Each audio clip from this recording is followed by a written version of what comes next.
Adele, live in London with Matt Lauer. Look who's playing Royal Albert Hall. Yeah. I mean, can you describe the moment? I mean, when you stood on the stage for rehearsals and just looked at the bones of the building, what went through your mind?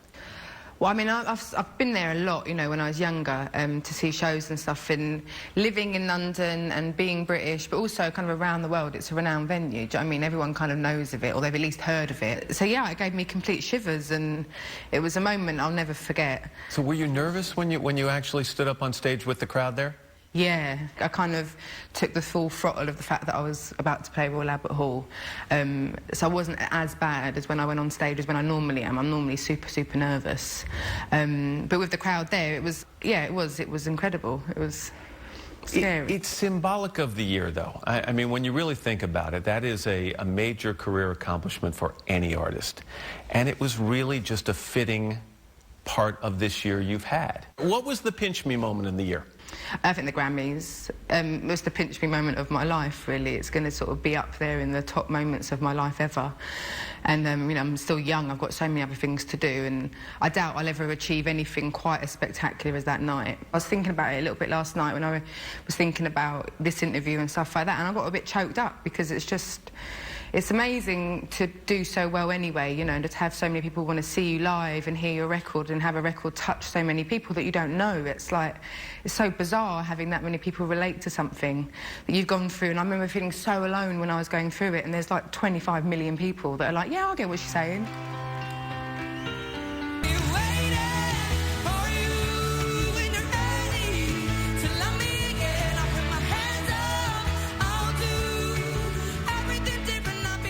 Entertainment Weekly did an issue where they said, here are the 30 greatest artists right now. You were number one. And it's nice to smile at, but is it possible to live a little in the shadows even when that kind of adulation is being heaped on you? I think I'm doing a pretty good job of it at the moment. It is a bit hard, especially sort of, you know, like after the awards this year.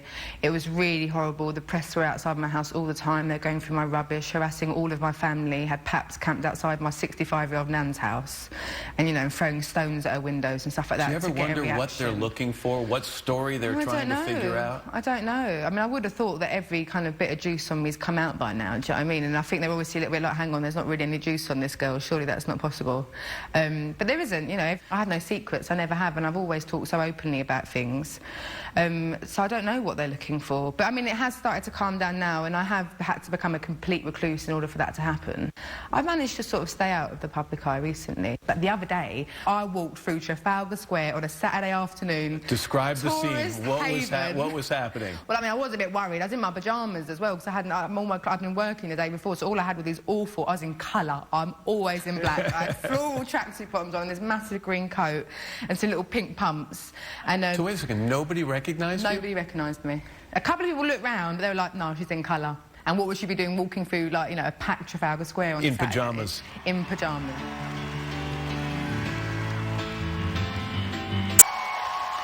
One of the things I want to talk about, was it 6 months that you basically couldn't sing?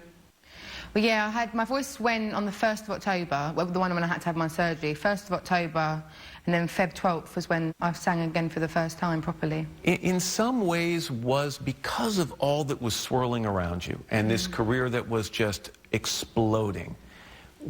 And I don't want to ever say that going through that is a good thing, because I know it was very, you know, tumultuous and trying for you.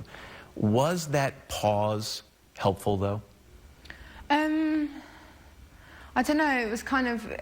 I felt like I needed a bit of a rest, but at the same time, I don't like cancelling shows because it takes a lot for me to give up my money to go and see someone play live. So I really appreciate the fact that these people, you know, sort of spend their monthly sort of treat allowance coming to see me. And so I was really, really gutted about having to let all of those people down. So the disappointing people bothered you, but what about the ability to sit at home for a longer period of time than you had in a long time and just take a deep breath? Yeah, I mean, it was lovely. I was knackered. I was really, really tired. And I also needed a little bit of time to be like, am I all right with this? Is this a bit too big for me, maybe? And stuff like that. But at the same time, it was recovering. I didn't have time off, do you know what I mean? Recovering from, you know, a polyp and stuff isn't really time off. I couldn't talk to anyone. That was quite nice, actually, because I'm so mouthy normally. It was quite nice just being an observer and not be able to kind of argue with anyone or, you know, kind of have debates, which I love. Some really big names in the music industry reached out to you during that period of time. Yeah. Oh, it was amazing. It was such a lonely period. Like, even though all of, you know, all of my team and all of my friends and family really rallied around me, and all my fans did as well. You know, I read lovely messages and stuff like that.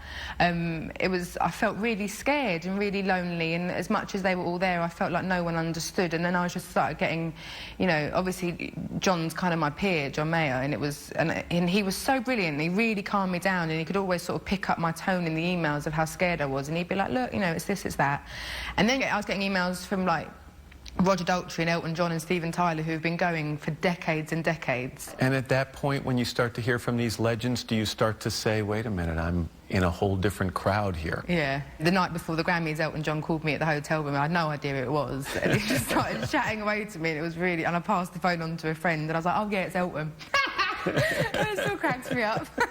So, yeah, no, it was... it did make me think a little bit like, oh, my God, it's a bit another level now. I read somewhere that you said you think people would probably be surprised at just how carefree and happy you are. Yeah, I think they would be. And that's always been the case, you know. Apart from, like, you know, kind of like the deep depths of my despair when I've kind of, you know... In fact, the despair that I was in on my first album pales into comparison to how I felt when I was writing 21. It really was a coming-of-age record, and I honestly thought the world was over. My maturity is probably more like 19 when I was 21 than how it was when I was actually 19 and writing that record. But yeah, apart from, you know, being up... Everyone knows what it's like to be upset, whether it's about someone not wanting to be with you, or whether it's just you didn't get a job, or you didn't get a grade, or, you know, just falling out of a friend. It's horrible at the time. And, but yeah, I bounced back really quickly. Do you ever feel as if you've given up too much information at this stage in your career? You do? Yeah, I do. Would you like to take some of it back? Yeah, I mean, it's hard because I really do wish... There's been loads of stories of the papers trying to out who my ex-boyfriend was, and it's just they're boys I know, but they're just my friends, do you know what I mean? And it's really intrusive on their life. But I do wish I'd kept a lot of things to myself, but also I never knew the album was going to be so big. Do you know what I mean? So, and I'd hate, you know, I'd hate to ever go in... I mean, I will be more wary when I go into things now, you know. And but that's a little sad, actually. It is really sad, but it's also, you know, to protect people that I love. I know for me that it comes with the territory, but I don't see why my career and my lifestyle choices should affect people who it's not their dream.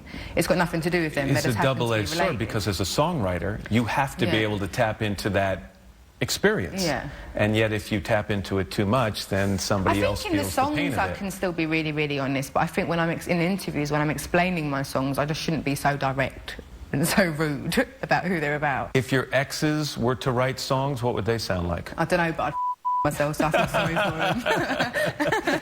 For those of you watching at home, what she just said was... Yeah, no, I'd be mortified.